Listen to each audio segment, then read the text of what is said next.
Halo teman-teman, kembali lagi bersama saya Wanda Kinasih. Kali ini saya akan menjelaskan tentang bagaimana cara membuat dashboard Google Analytics di dalam Google Data Studio. Jika baru pertama kali memakai Google Data Studio, silahkan cek tutorial saya sebelumnya. Tanpa perlu berlama-lama lagi, let's go! Oke, sebelumnya kalian harus punya dulu Google Analytics yang aktif. Contohnya ini blog. Ini sebenarnya udah ada dashboard dari Google Analytics-nya sendiri, tapi kita seringkali merasa overwhelmed gitu, terlalu banyak yang harus dikerjakan di dalam Google Analytics ini. Ini banyak banget page-nya yang harus kita lihat. Jadi gimana caranya kita mau data-data yang kita punya gitu masuk ke dalam satu dashboard. Nah, dashboard yang kita buat kurang lebih akan seperti ini. Jadi ada overview matrix di atas, lalu ada new user versus users yang sudah lama, yang kembali, lalu page views versus sessions, lalu ada detail tentang segmentasi user kita, dari gender, dari umur, lalu dari kota tempat mereka berasal, dan device yang mereka gunakan. Lalu kita juga akan melihat traffic yang ada di dalam blog kita. Dari mulai title yang memiliki paling banyak page views, lalu traffic acquisition-nya dari mana, lalu keyword.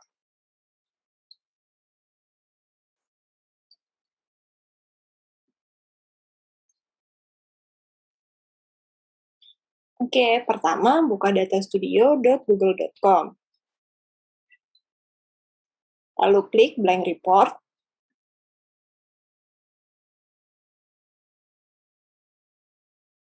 Lalu pilih Google Analytics. Jika baru pertama kali, Google akan meminta kita untuk authorize Google Analytics. Lalu pilih website yang kalian mau. Pastikan website tersebut sudah memiliki tag Google Analytics yang aktif. Lalu klik Add.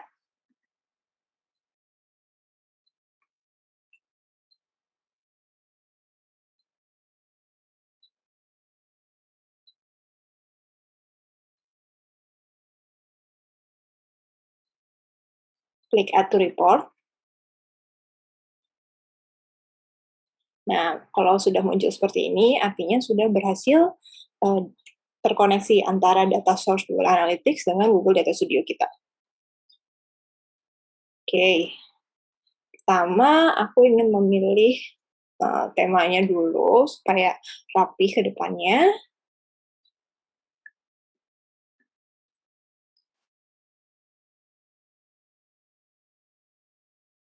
Lalu coba kita bikin judul dulu dari kotak.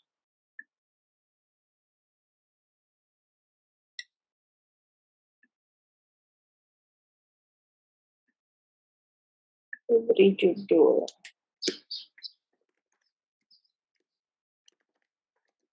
Google Data Analytics.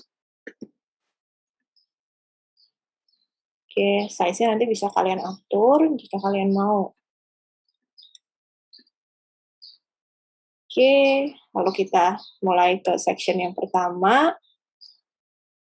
yaitu overall matrix tentang website kita, atau blog kita.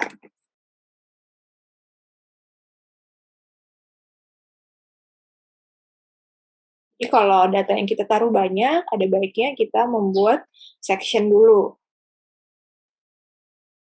Supaya jika ada orang lain yang lihat blog kita, tidak akan bingung gitu, nggak akan terlalu, ini bagian apa ya, gitu. Nah, di Google Data Studio juga bisa kita kasih padding, misal 36 gitu. Ini paddingnya bebas, terserah kalian. Oke, lalu kita coba bikin chart yang gampang, chart overview scorecard.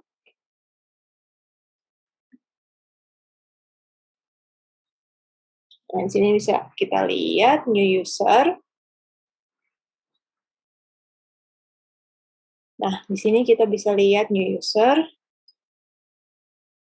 Lalu jika ingin tambahin kayak kenaikan penurunannya bisa ditambahkan ini bagian comparison date range, terus pilih previous period. Apply.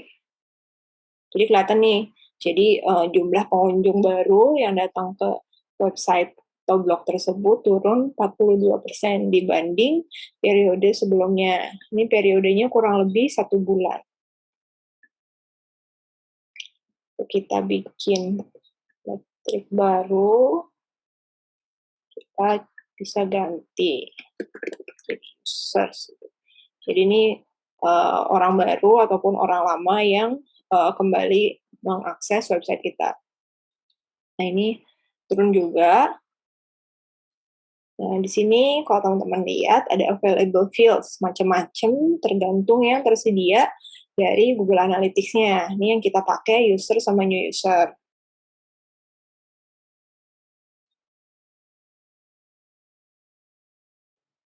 Lalu kita mau nambah lagi misalnya page views.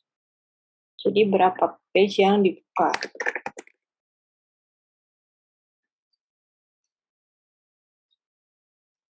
Page views-nya juga turun, kurang lebih angkanya mirip. Nah, kita coba lihat session-nya juga.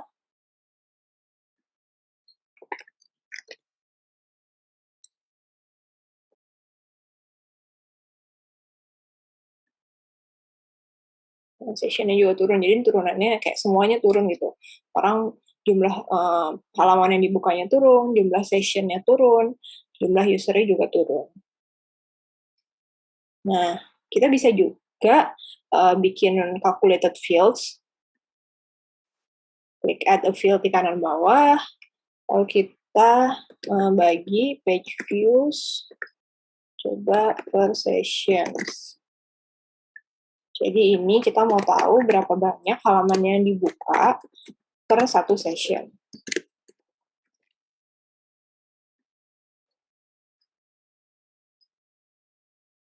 Ini kalau ini udah hijau berarti udah oke. Lalu klik done. Coba kita bikin baru.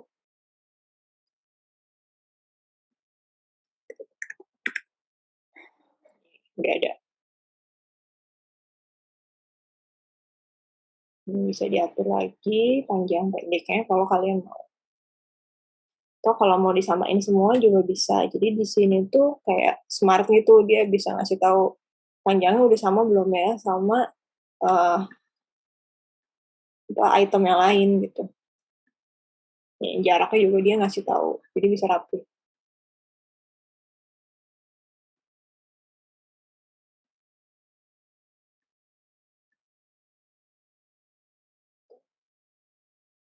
Oke.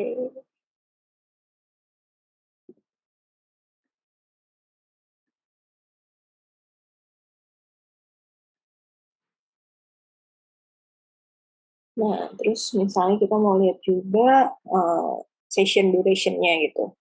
Kita kan udah tahu ya nih ada. Jadi sekali session orang tuh buka sekitar 1 halaman. Nah, kita bisa lihat juga. Jadi kayak untuk buka 1 halaman itu kurang lebih dibutuhkan berapa lama. Berapa lama sih dia baca. Bisa pakai namanya session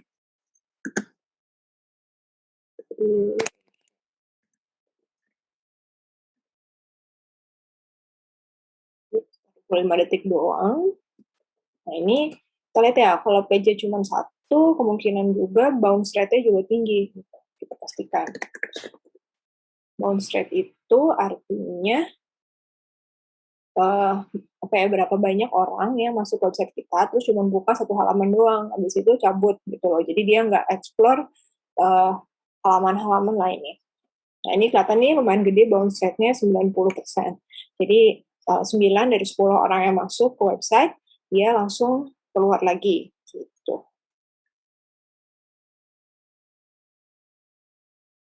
Oke, kita coba bikin chart lain. Klik add a chart, pilih yang time series. Ini kita mau lihat Atau misalnya perbandingannya berapa sih orang baru sama orang lama. Kita bisa taruh.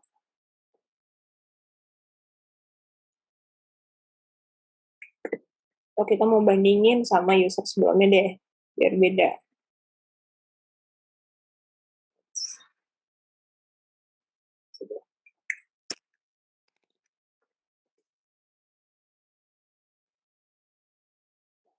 Ini aja. Bandingin user yang lama yang datang sama user yang baru. Jadi user sini sih bukan user lama plus user baru gitu.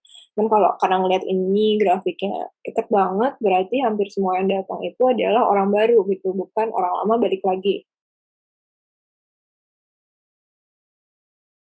Jangan lupa dikasih judul juga. Jadi ini search users.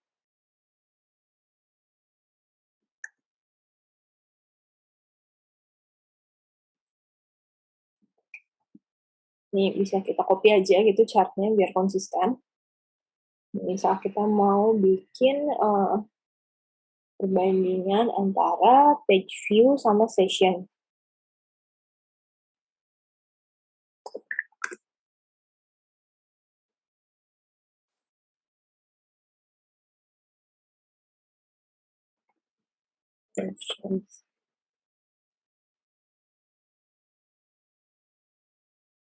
Saya lihat ini juga mirip-mirip, jadi kayak karena satu orang kan memang cuman buka satu halaman aja gitu, jadi akan mirip-mirip gitu dalam satu waktu ya.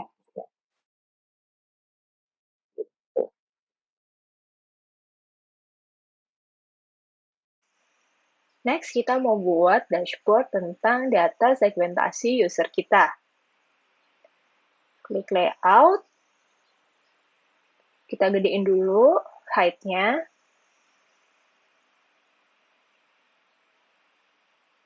Masukkan 2500 supaya panjang ke bawah. Lalu section-nya kita copy, kita taruh di bawah nanti, supaya seragam. Jadi ada baiknya gitu kalau bikin dashboard, setiap section-nya gitu dikasih judul juga. Kita isi get to know our users. Oke, pilih add a chart, masukkan donut chart, lalu bagian dimension-nya diganti gender, bagian matriksnya diganti users. Jadi kita ingin tahu berapa banyak user kita yang perempuan, berapa banyak yang laki-laki. Kita lihat mayoritas adalah perempuan. Sebelumnya kita copy juga title-nya. Jadi supaya jelas gitu ya, ini mau menceritakan apa.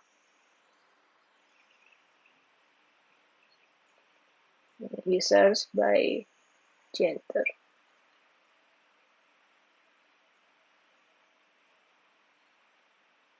Lalu masukkan chart baru juga.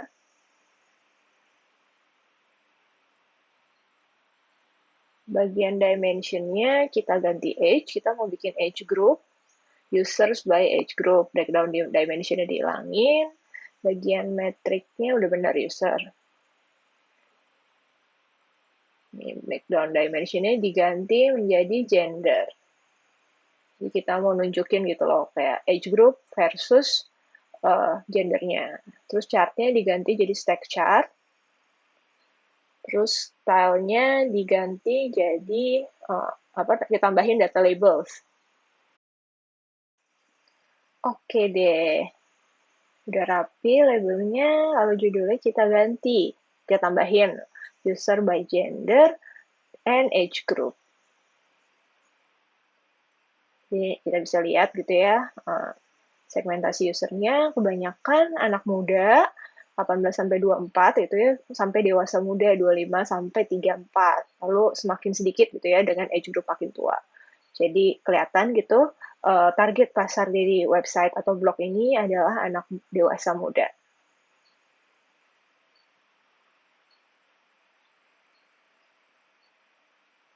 Oke, kita copy judulnya untuk chart selanjutnya.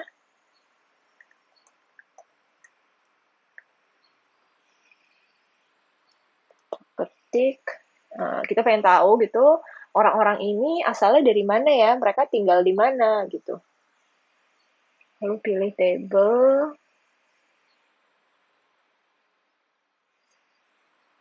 tunggu sebentar, kita atur, supaya tadi jaraknya oke, terus dimensionnya kita ganti jadi city karena kita mau tahu kota tempat tinggal pengunjung website kita. Nah, ini kita lihat paling banyak dari Jakarta, Surabaya, Depok, Bandung. Tuh, jadi dari kota-kota besar. Sambil kita rapihin cat-catnya.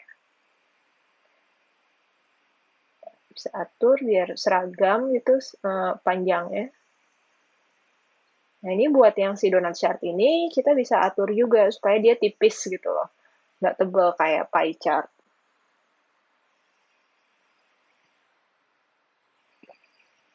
Oke, kita bikin chart selanjutnya. Misalnya kita ingin lihat device yang dipakai oleh pengunjung atau user.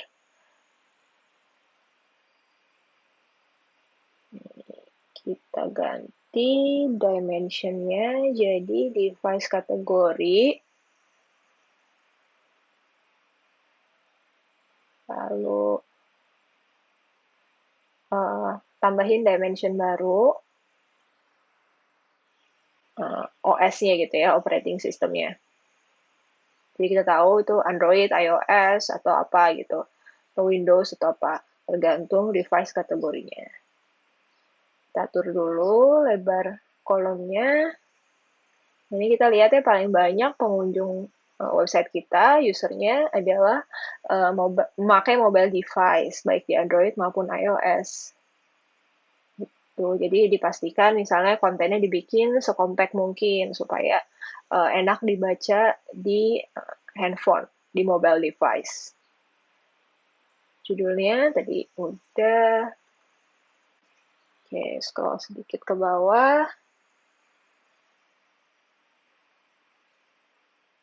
Kita mau bikin selanjutnya, kita mau lihat page traffic gitu dari website kita. Ini section baru khusus untuk page traffic.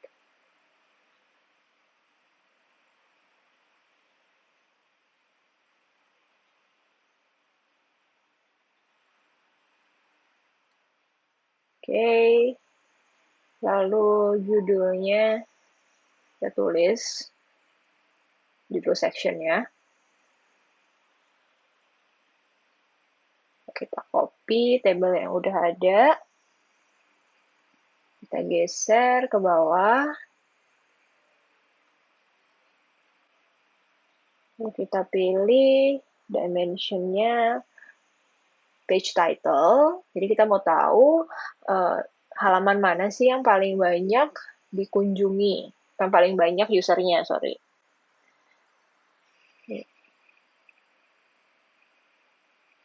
Jadi kita lihat ya paling atas tuh paling banyak tentang Bear Brand, ada produk Mabelo, Moon Chicken, jadi ada berbagai banyak brand gitu ya. Judulnya kita ganti supaya sesuai. Which page generates more traffic?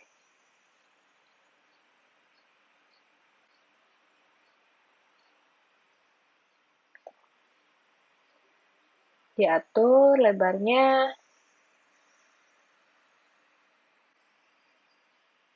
Oke, kita copy juga buat informasi selanjutnya. Kita pengen tahu juga orang paling banyak datang ke website kita tuh dari channel apa? Apakah dari Google Search, apakah dari mana? Nah, bagian dimensionnya bisa kita ganti. Kita pilih channel acquisition channel. Nah, ini ada yang error. Coba kita close metriknya. Nah, ini tambahin lagi. Kayaknya nggak cocok gitu. Jadi acquisition channel nggak ada informasi usernya gitu. Jadi kita harus ganti metriknya.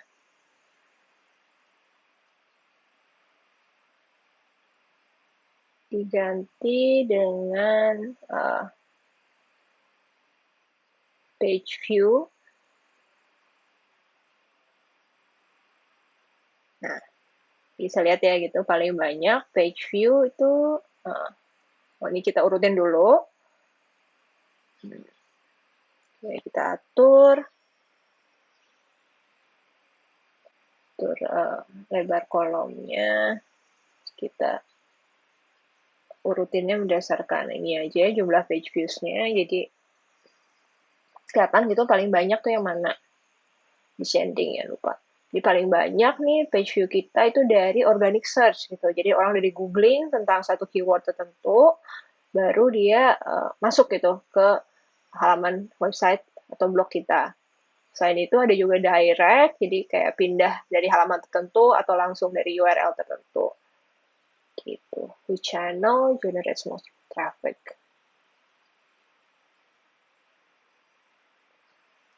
Oke, nih ya, ada juga yang sosial gitu ya, kalau mau sosial media atau apa.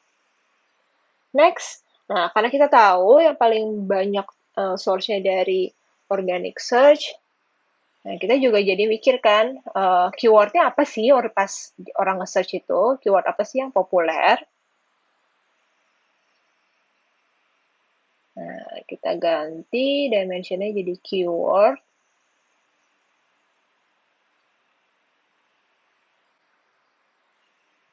Nah, tapi dari Google Analytics tuh keyword-nya nggak terlalu oke nih, banyak yang not provided, not set gitu loh. Dikit sih ya. Oke, kita coba cari source lain, yaitu Google Search Console. Nanti buat yang belum nge-set Google Search Console-nya, nanti aku coba kasih website tutorial untuk ininya, untuk setnya. Karena harus di-set dulu. Pilih Add Data buat nyambungin Google Search Console. Jadi Google tuh ada service lain gitu loh, buat ngelihat query-query apa aja yang populer. Pilih yang domainnya sesuai blog kita, lalu pilih site impression, pilih web. Nah, ini mungkin agak lama nanti kalau data Google Search Console-nya gede. Klik Add to Report. Tunggu sebentar. Lalu kita pilih Add a Chart. Pilih aja table. Kita klik. Nah, terus pastikan data source-nya udah Search Console, bukan Google Analytics lagi. Sesuaikan besarnya.